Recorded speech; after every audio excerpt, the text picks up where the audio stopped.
سن 70 کی دہائی کا زمانہ تھا۔ کراچی میں ابو کے پاس کوئی خاص ملازمت نہیں تھی۔ ہم 4 بچے اپنے والدین کے ہمراہ ڈھاکہ سے نئے نئے کراچی آئے تھے۔ اس وقت مشرقی پاکستان ہوا کرتا تھا۔ نارائن گائن ڈھاکہ کی ایک جوٹ مل میں ابو مینیجر تھے۔ کمپنی کے احاطے میں ہمارا بنگلہ تھا، سامنے باغ اور پیچھے کی طرف دریا بہتا تھا۔ ہمارا بچپن سپیڈ بوٹ پر دریا گھومتے اور باغ میں تتلیاں پکڑتے بڑے آرام و آسائش سے گزر رہا تھا کہ اچانک کراچی میں ہماری خالہ امی کا انتقال ہو گیا۔ ان کے 5 بچوں کی پرورش ہمارے امی ابو کی ذمہ داری میں آ گئی تھی۔ ہمیں کراچی آنا پڑا۔ اس طرح 7 سے 17 برس تک کے 9 بچے، ان کے علاوہ نانی، خالو جو کہ ہمارے سگے تایا ابا بھی تھے، اور امی ابو، گویا 13 افراد، اور رہنے کے لیے گھر نہیں تھا۔ چھوٹے ماموں نے اپنا سرکاری کوارٹر ہماری امی کو رہائش کے لیے دے دیا اور خود اپنے نامکمل گھر میں شفٹ ہو گئے۔ ہمارے کوارٹر میں ایک سٹور روم تھا جس میں تایا ابا کا بستر تھا، ان کے ساتھ ان کا چھوٹا بیٹا سوتا تھا، اور اس کے علاوہ صرف 2 کمرے تھے۔ ان میں سے ایک امی ابو کا بیڈ روم تھا۔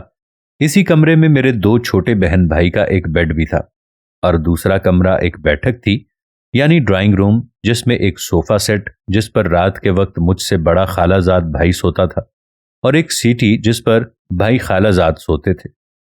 بھیا کا کراچی یونیورسٹی میں اکنامکس ڈپارٹمنٹ میں داخلہ کیا ہوا۔ ایسے لگا کہ ہم سب کا مستقبل سنور گیا۔ باجی کی شادی ہوئی، مالی مشکلات، لیکن رشتہ داروں کا جم غفیر، اتنے لوگوں کا ہفتوں کا قیام و طعام کیسے ہو اللہ جانے۔ لیکن خاندان کے افراد کی آپس میں اس محبت، رواداری اور حسن سلوک سے مشکلات آسان ہو جاتی تھی، اور پھر یقین آیا کہ اتفاق میں برکت کسے کہتے ہیں۔ پھر ہوا یوں کہ ہم سب بہن بھائی عمر اور وسائل کے اعتبار سے بڑے ہو گئے۔ 2 بھائی 3 بہنیں امریکہ مقیم ہوئیں، جبکہ 2 بھائی کینیڈا میں اور ایک چھوٹا بھائی امارات میں رہتا ہے، اور میں تعلیم و سیاحت کے لیے تو امریکہ جاتا رہا، لیکن سول سروس کے سبب پاکستان میں ہی قیام پذیر رہا۔ ہمارے کیریئر کی ابتدا میں وسائل وافر تو نہ تھے، مگر ہاں اپنے بچوں کی تعلیم اور دیگر گھریلو ضروریات بآسانی پوری ہو جاتی تھی۔ ابو امی بھی ہماری بیگم کے حسن سلوک کے باعث ہمارے ساتھ ہی رہتے، بلکہ یوں کہیے کہ ہم والدین کے زیر سایہ رہتے ہیں۔ ہمارے ماشاءاللہ 4 بچے ہیں۔ ایک بیٹی ہے جو ڈاکٹر ہے، ایک بیٹا جرمنی میں ماسٹرز کی سند حاصل کر چکا ہے اور اسے وہاں رہائش پسند ہے۔ 2 بیٹے اعلیٰ تعلیم یافتہ ہیں اور ہمارے ساتھ رہتے ہیں۔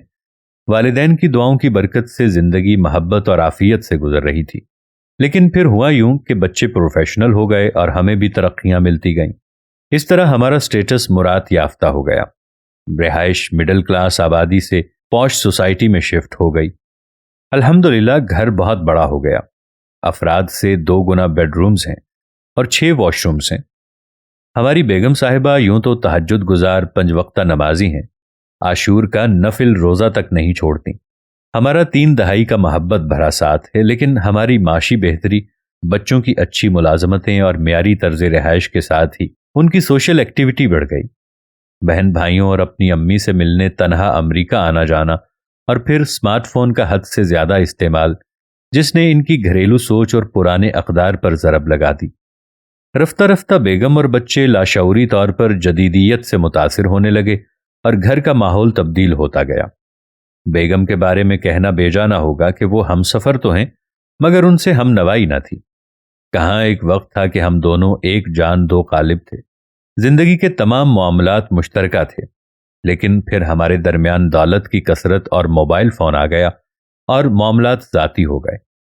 اہم بات یہ ہوئی کہ اب ہم میاں بیوی میں کوئی معمولی سی کھٹپٹ بھی ہو جائے تو میری بیوی کے پاس اپنا بیڈ روم چھوڑنے کے بہت آپشن موجود ہیں، اور ان کا موبائل انہیں تنہا نہیں چھوڑتا، سارے جہاں سے جوڑ کر رکھتا ہے۔ لہٰذا اب ہم کئی راتیں الگ کمروں میں گزار دیتے ہیں۔ حد تو یہ ہے کہ ان کے اپنے بہن بھائیوں سے ملنے امریکہ جانے کی اطلاع بھی مجھے ان کی روانگی کے وقت ملتی ہے، تاکہ ایئرپورٹ پر پروٹوکول کا انتظام ہو سکے۔ تمہیں ہم ڈھونڈتے ہیں، ہمیں دل ڈھونڈتا ہے۔ یہ تنہائی کا عالم شاید کبھی کبھی چیزوں کی کثرت، مال و دولت کی فراوانی، اعلیٰ تعلیم، پروفیشنلزم اور حد درجے آسودگی اپنوں سے دوری کا باعث بنتی ہے۔ مولانا رومی رحمۃ اللہ علیہ سے کسی نے پوچھا کہ زہر کیا ہے؟